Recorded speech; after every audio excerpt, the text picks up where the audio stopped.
کس میں؟ یہ نوجوان کیوں نہیں بولتے جن سے میں بات کر رہا ہوں؟ غریبی میں نام اعلیٰ حضرت فاضل بریلوی کا جو مدرسہ ہے نا بریلی شریف میں، وہ آج بھی چھوٹا سا ہے. یہ تھوڑا سا کرنی پڑتی ہے محنت شنت. تو بڑے خوددار آدمی تھے. کسی نے کہا بہت بڑے شاعر ہیں. نان پارہ ایک ریاست ہے انڈیا کی. اگر نان پارہ کے نواب کے لیے 2-3 شعر لکھ دیں تو مدرسہ بن جائے گا. تو اعلیٰ حضرت کہنے لگے چلو کوئی حرج نہیں، لکھ دیتے ہیں. یہاں تقریریں بکتی نہیں، نعتیں بکتی نہیں، یہاں بڑا کچھ نہیں ہوتا نیلام. تو 2 شعر لکھ دیں. کہنے لگے لکھ دیتے. کیا خوبصورت شعر لکھے.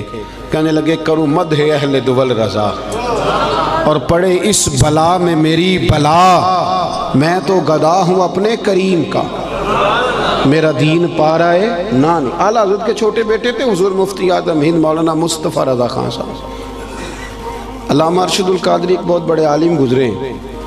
وہ جمشید پور میں رہتے تھے. کہتے میں نے ان کو بلایا اعلیٰ حضرت کے صاحبزادے کو محفل پہ.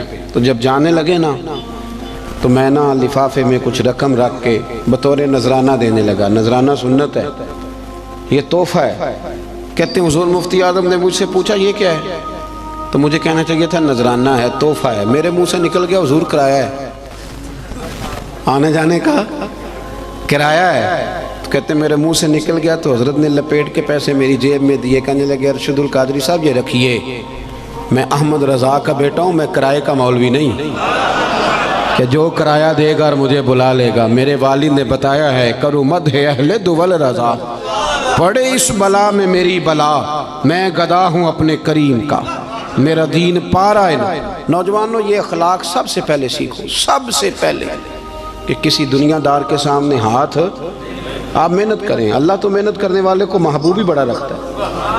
آپ مشقت کریں. آپ دیکھیں رب کتنے رستے کھولتے. اور ایک اور بات، جو لوگ سیڑھیوں سے چلتے ہیں نا، بے ساکھیوں سے، انہیں پیروں پہ چلنا ہی نہیں آتا. اگر اپنے پیروں پہ چلنا سیکھو گے نا تو 1-2 دفعہ لڑکھڑاؤ گے، پھر سیدھے کھڑے ہو جاؤ گے، سیدھے کھڑے ہو جاؤ. سب سے پہلا اخلاق یہ سیکھو کہ کچھ بھی ہو جائے تھوڑے پہ گزارا کرو، تھوڑے پہ، لیکن اپنے گھر کے اندر رہو. اگر آپ کا اپنا مکان ہے اور وہ کچا ہے تو ہمیں کیا ضرورت ہے کسی کا پکا دیکھنے کی؟ جو ہمارا ہے وہ محل ہے، ہمیں کیا ضرورت؟ خودداری عزت. اور دوسرا اخلاق، آپ کو پتہ ہے نبی پاک صلی اللہ علیہ وسلم کی سب سے پہلے شہرت کیا ہوئی تھی؟ کہ صادق اور امین ہے. صادق اور بول کے بتائیے. حضور سب سے پہلے معروف کس بات سے ہوئے؟ ہمارے ہاں نا پاکستان کے آئین میں جھوٹ کی سزا ہی کوئی نہیں. پاکستان کے آئین میں جھوٹ کی سزا، آپ جائیں تھانے اسے کہیں اس بندے نے میرے ساتھ 50 جھوٹ بولے ہیں، کہے گا اس کا پرچہ ہی نہیں ہو سکتا. اور جھوٹ اتنا عام ہو گیا ہے، غلط بیانی، جھوٹ. اور وہ طے کر کے بولتے ہیں لوگ جھوٹ، طے کر کے. یعنی شادی کارڈ پہ جان بوجھ کے لکھتے ہیں کہ 12 بجے کھانا ہے، کھلاتے ہیں 12 بجے. کیوں لکھتے ہیں؟ یہ جھوٹ نہیں؟ کیوں آپ نے جھوٹ لکھا؟ پھر اس کے ساتھ آپ نے انشاءاللہ کا جملہ بھی استعمال کیا. کیا ضرورت تھی اس کی؟ اتنا جھوٹ. ایک بچہ مجھے کہنے لگا حضرت صاحب میری اماں سے کہہ دے کہ اس دفعہ میں ضرور لے کے جاؤں گا عمرے پہ. تو میں نے کہا بھی آپ کی اماں ہے، آپ کہہ دیں. کہنے لگے میں نے 15 دفعہ پہلے بھی وعدہ کیا عمرے پہ بھیجنے کا. اب میری ماں میرا یقین ہی نہیں کرتی. ہمارے گھر میں سب سے بڑی لڑائی بھلا کیا ہے؟ بی بی کہتی ہے کہ روٹی روزی کا مسئلہ نہیں، مجھے اعتبار ہی نہیں کہ یہ سچ بولتا ہے کہ جھوٹ بولتا ہے.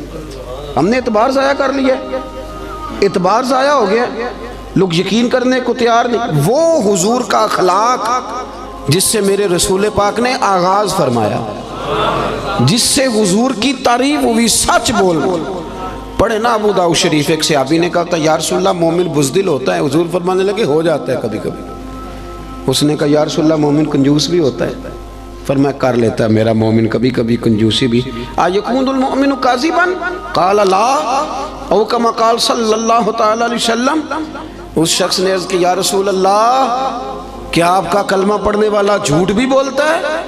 تو میرے محبوب فرمانے لگے مومن سارا کچھ ہو سکتا ہے، جھوٹا نہیں ہوتا. سچے نبی کے ماننے والے جھوٹ بولتے، بددیانتی کا مظاہرہ کرتے.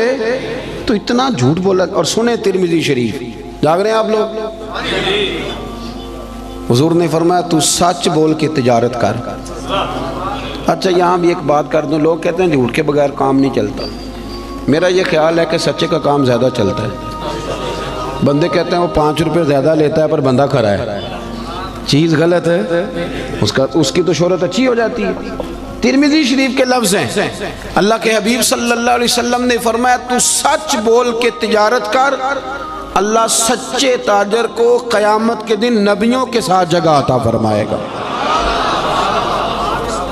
لیکن لوگ جھوٹ بولتے ہیں اور بڑا تگڑا کر کے بولتے ہیں، بددیانتی کرتے ہیں، اور چھوٹی چھوٹی سی، یعنی کبھی کبھی نہ شرم آتی ہے جب بڑے ذمہ دار ادارے کا آدمی 200 روپیہ رشوت لیتا ہے نا، تو شرم آتی ہے کہ یار اس کو ڈسکس بھی کریں گے اب ہم، یعنی اتنا نیچے اتر جائیں گے. حد ہوتی ہے کوئی کسی چیز کی، اتنا نیچے اتر کے ہم بددیانتی کریں گے. آپ کو پتہ ہے کہ جس رات میرے رسول کریم علیہ السلام نے ہجرت کی تھی وہ رات کتنی خطرناک تھی. اہل مکہ نے ایک پوری سازش رچی تھی، ہر قبیلے کے ایک آدمی کو تلوار دی تھی، ہر قبیلے کے، تاکہ حضور کو مل کے اگر شہید کیا جائے تو کسی ایک قبیلے پر الزام نہ آئے. ہر قبیلے کا بندہ آیا تھا، چاروں طرف سے گھر کو گھیر لیا. وہ طے کر کے آئے تھے کہ معاذ اللہ ثم معاذ اللہ حضور کو شہید کریں گے. وہ شہید کر رہے ہیں، توجہ ہے میری بات پر. اور سرکار حضرت مولا علی شیر خدا سے فرما رہے ہیں کہ تو میرے بستر پہ لیٹ جا، سویرے لوگوں کی امانتیں واپس کر کے آ جانا. محققین کہتے ہیں کہ وہ امانتیں بھلا کن لوگوں کی تھیں؟ جو باہر تلواریں لے کے کھڑے تھے. مجھے سچ بتاؤ کہ جس بندے سے میں نے لینا ہو لاکھ روپیہ وہ عمرے پہ جانے لگے، حالانکہ مجھے پتہ ہے کہ 20 دنوں میں 28 دنوں میں لوٹ آئے گا، تو میں اسے جانے دیتا ہوں. میں کہتا ہوں پہلے میرے پیسے رکھ.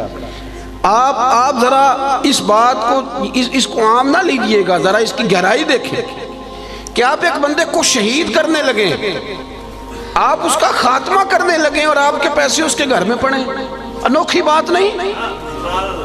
اخنس بن شریک سے ابو سفیان کہنے لگے کہ سنا تیرے بھی پیسے وہاں پڑے ہیں، تو شہید کرنے آ گیا تو پیسے تو لے لینے تھے. تو اخنس بن شریک کہنے لگا ابو سفیان چپ کر، بات کا تجھے بھی پتہ ہے اور بات کا مجھے بھی پتہ ہے. وہ باہر سے نہیں آئے، یہیں پیدا ہوئے، یہیں جوان ہوئے، ہمارے سامنے ان کی کن پٹیوں پہ بال سفید آئے. جانتا تو بھی ہے اور پتہ مجھے بھی ہے، مخالفت جتنی مرضی کریں پر یہ تو ہمیں پتہ ہے نا کہ وہ دنیا سے چلے بھی گئے تو ہماری امانتیں پھر بھی ضائع نہیں ہوں. آپ کیا بات کرتے ہیں صاحب؟ تیری صورت تیری سیرت زمانے سے نرالی ہے اور تیری ہر ایک ادا پیارے ادائے بے مثالی ہے. میرے عزیز اتنی بڑی بات کہ پیسے گھر میں پڑے، تو ان کا یہ دعویٰ ہے کہ وہ شہید بھی ہو گئے تو ہماری امانتیں ضائع. لیکن یہاں کیا حال ہے؟ بڑا سیانہ بندہ، بڑا سیانہ کہتا تیرا بیانہ گیا، ختم، چھٹی. کس حساب سے رکھ لیا آپ نے بیانہ؟ کس مفتی سے فتویٰ لیا؟ لیکن چھوٹی چھوٹی چیزوں میں بددیانتی، جھوٹ، دغا، فریب. اور آپ یقین کریں کوئی فائدہ نہیں ہوتا، لوگ پھر بھی جھوٹ بولتے ہیں، مذاق میں جھوٹ بولتے ہیں، جھوٹی کہانیاں سناتے ہیں. چھوڑیں، مہینہ چل رہا ہے سیدنا ابو بکر صدیق کا. حضرت ابو بکر صدیق رضی اللہ تعالیٰ عنہ نا نبی کریم صلی اللہ علیہ وسلم کو لے کے نا غار ثور پہ تشریف لے گئے. آج جب حاجی جاتے ہیں نا وہاں زیارت کے لیے تو رستے میں نا 5-6 جگہ سٹے کا مقام بنا ہوا ہے. چائے پیتے ہیں، بوتل پیتے ہیں، پھر بھی واپس آ کے ڈینگے مارتے ہیں کہ میں چڑھ گیا تھا جی، میں ہو آیا ہوں جی، میں تو یوں گیا اور یوں آیا. حالانکہ رستہ بنا ہوا ہے، رستے میں کئی جگہ پانی پیا ہے، پھر بھی بڑی بڑھ کے. جب حضرت صدیق اکبر لے کے گئے تھے تو رستہ بھی کوئی نہیں تھا، وقت تھا رات کا. وہ درویشوں نے کیا خوب بات کی، جب دیکھا نا کہ حضور کو ذرا تکلیف ہو رہی ہے تو جناب ابو بکر کہنے لگے حضور میرے کندھوں پہ آ جائیں. وہ درویش کہنے لگے او ویکھو پبا پار کدب نہیں جے لاؤندا تے 100 پہاڑ تے چڑھے آ جاندا، او پہ آ جاندا دے یار نبی دا اے اصلی دلدار نبی. ابو بکر صدیق نے نا اپنی جوان بیٹی، ذرا توجہ کرنا میری بات پر، بیٹیاں بڑی پیاری ہوتی ہیں. جو لوگ شروع سے یہاں رہتے ہیں نا اس شہر میں، وہ محلے میں، تو بچیاں جانتی ہوتی ہیں کہ یہ میرا چاچو ہے، یہ میرا خالو ہے، یہ میرا، سب اپنے ہوتے ہیں. لیکن اس کے باوجود بھی رات کو اگر جوان بیٹی نکل جائے نا چوک میں ماچس لینے تو سویرے مصیبت بن جاتی ہے. وہ بچی رات کو نکل گئی، اور ہو سکتا ہے کہ والد بندوق نکال لے کہ تو کیسے باہر گئی تھی، لیکن یارو وفا بڑے بڑے امتحان لیتی۔ حضرت صدیق اکبر نے اپنی جوان بیٹی جناب اسماء بنت ابی بکر سے کہا پتر میرے نبی پاک کو نہ تازہ کھانا ملنا چاہیے۔ حضرت اسماء کہتی میں روز روٹی پکاتی تھی اور تازی پکاتی تھی، اور جب دنیا سو جاتی، جوان بیٹی، رستہ کوئی نہیں غار میں جانے کا، دنیا سو جاتی تو کہتی ہیں میں پھر چادر اوڑھتی۔ آج بھی جہاں غار ثور ہے وہاں آبادی کوئی نہیں، آج بھی نہیں، تو اس وقت کیا عالم ہوگا؟ فرماتی ہے میں رات کو تازہ کھانا لے کے جاتی۔ ایک رات میں نے کھانا پکایا، دوسرے دن میں کھانا دے کے آئی، دوسرے دن میں کھانا تیار کر رہی تھی، میرے دروازے پہ دستک ہوئی۔ کہتے میں کسی غریب کی بیٹی نہیں، چودھری کی بیٹی تھی۔ ابو بکر صدیق قبیلے کے سردار تھے، کبھی کسی نے آنکھ اٹھا کے نہیں دیکھا تھا، لیکن جب دروازے پہ شور ہوا میں باہر گئی تو ابو جان لوگوں کو لیے کھڑا تھا۔ اسماء کہاں گیا تیرا باپ حضور کو لے کے؟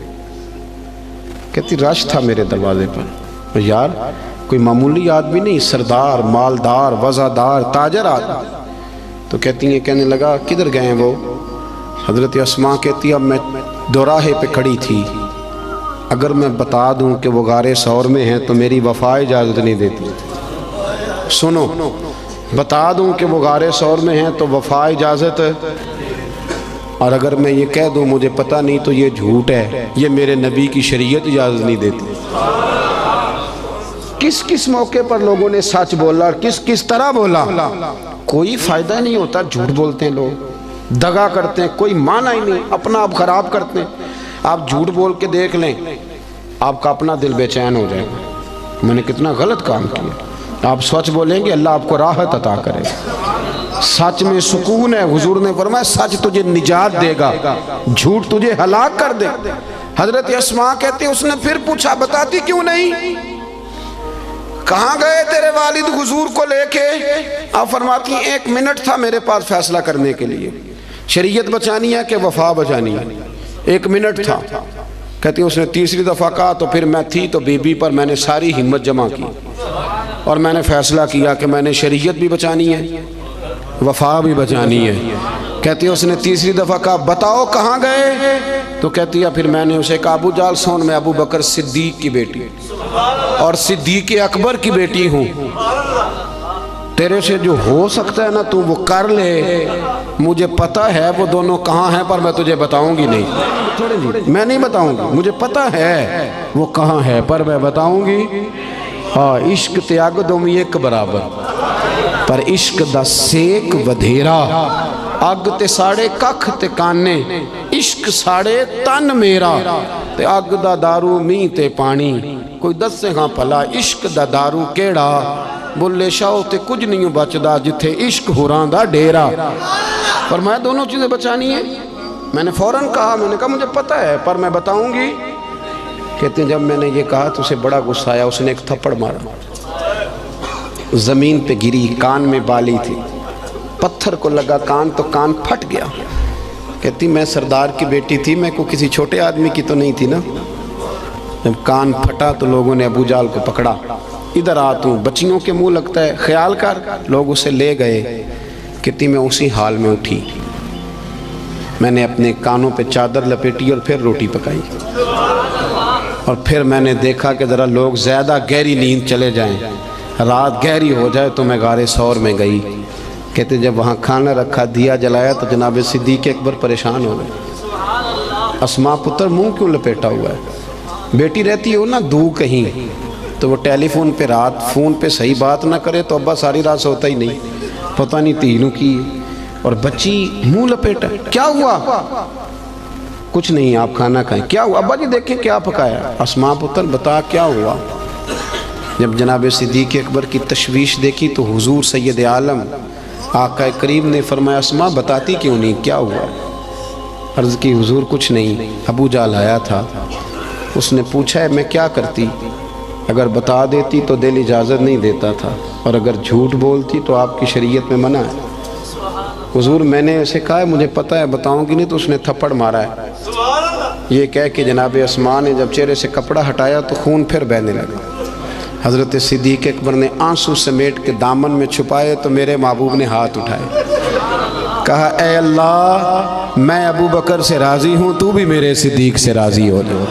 میرے عزیزو، ہم تو نا بلا وجہ کا جھوٹ، بلا حضرت معروف کرخی رحمت اللہ تعالی علیہ، بغداد کے لوگ آپ کے پاس آئے، کہنے لگے حضور دعا کر دیں، بغداد میں بارش نہیں ہوتی۔ تو آپ فرمانے لگے یہ جو میرے سامنے کریانے والا ہے نا، یہ جو دال بیچتا ہے، شکر بیچتا ہے، گڑ بیچتا ہے، اس سے دعا کراؤ بارش ہو جائے گی۔ لوگ کہنے لگے حضرت صاحب وہ تو ہمارے ساتھ ہی نماز پڑھتا ہے، سارا کچھ ہے، ہم جانتے ہیں۔ فرمایا اس سے دعا کراؤ بارش ہو جائے گی۔ لوگ کہتے ہیں جا کے اسے کہا میاں دعا کر دو، کہنے لگا حضرت صاحب سے کراؤ، تو کہنے لگی انہوں نے ہی تو بھیجا ہے۔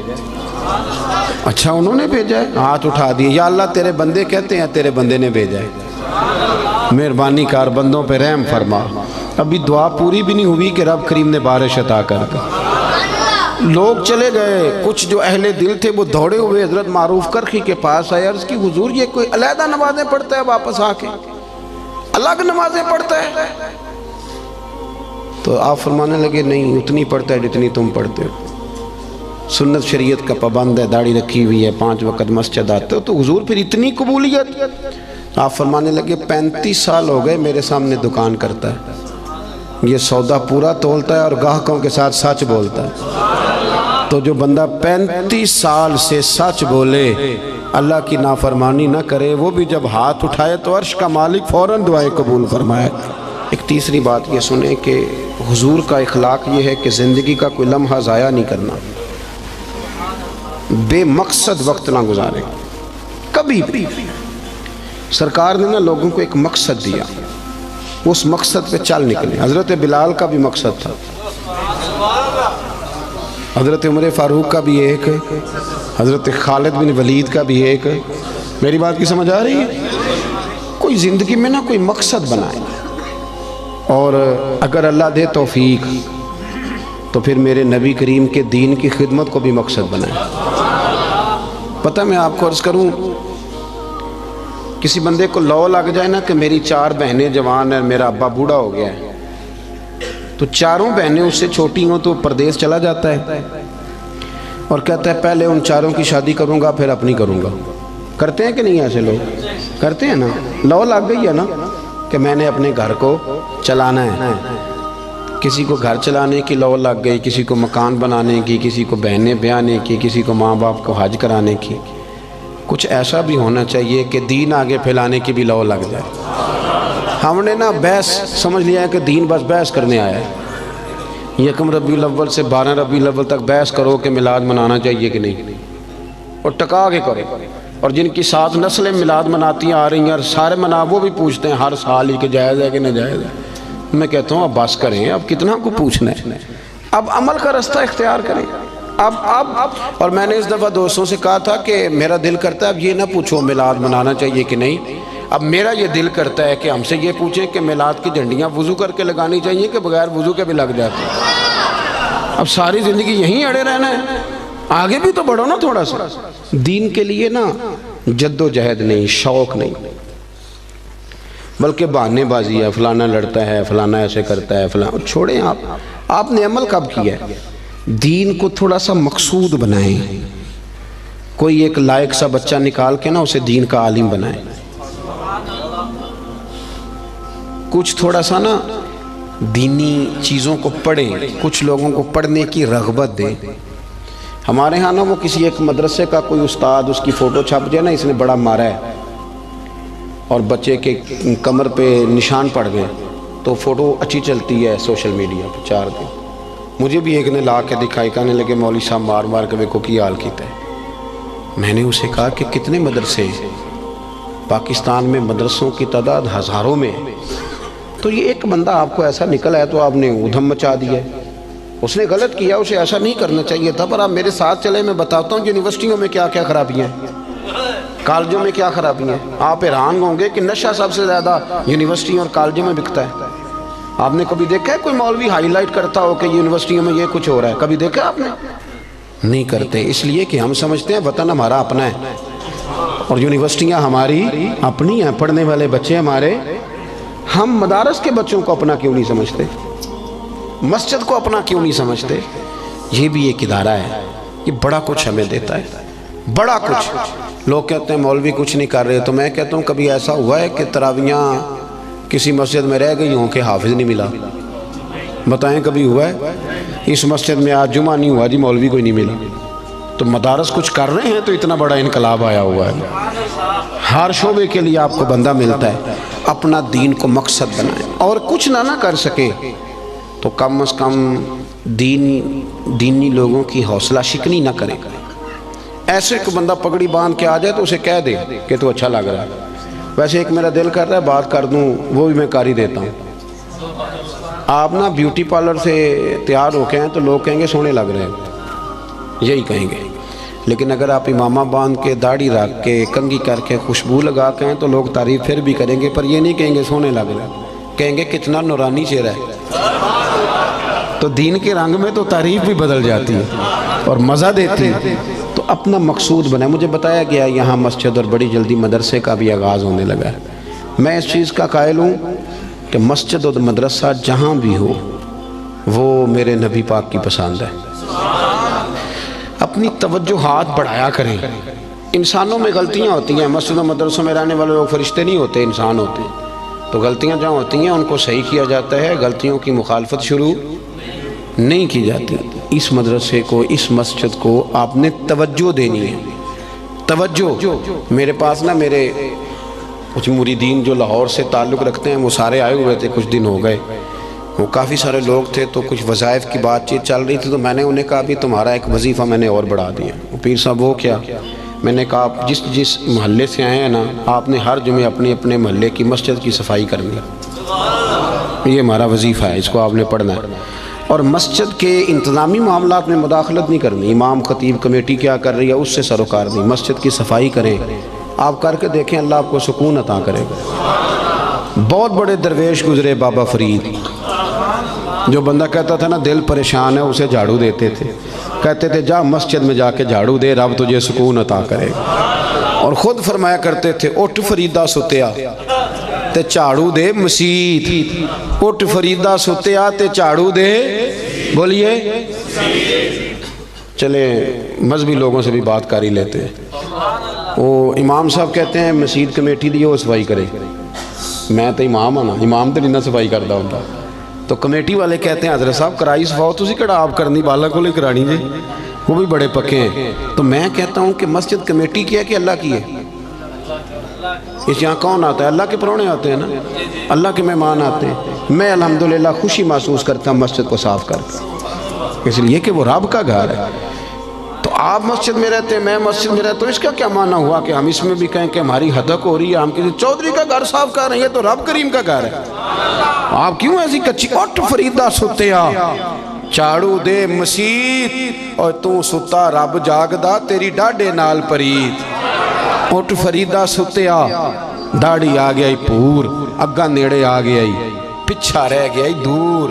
اٹھ فریدہ ستیا تے خلقت ویکھن جا, متے کوئی مل جائی بخشیا تے تم ہی بخشیا جا. ایک بات یہ عرض کی کہ خودداری پیدا کرے, اعلیٰ اخلاق ہے. اور دوسری گزارش یہ کی کہ سچ بولیں, دیانتداری کم. اور تیسرا اپنا کوئی مقصد بنائیں, ایک منٹ بھی زندگی کا ضائع نہ کرے. اور اگر دین مقصد بن گیا تو پھر تو دین بھی مل گیا, دنیا بھی مل گئی. جو میں کہہ سکا دعا کرتا ہوں اللہ اسے قبول فرما لے.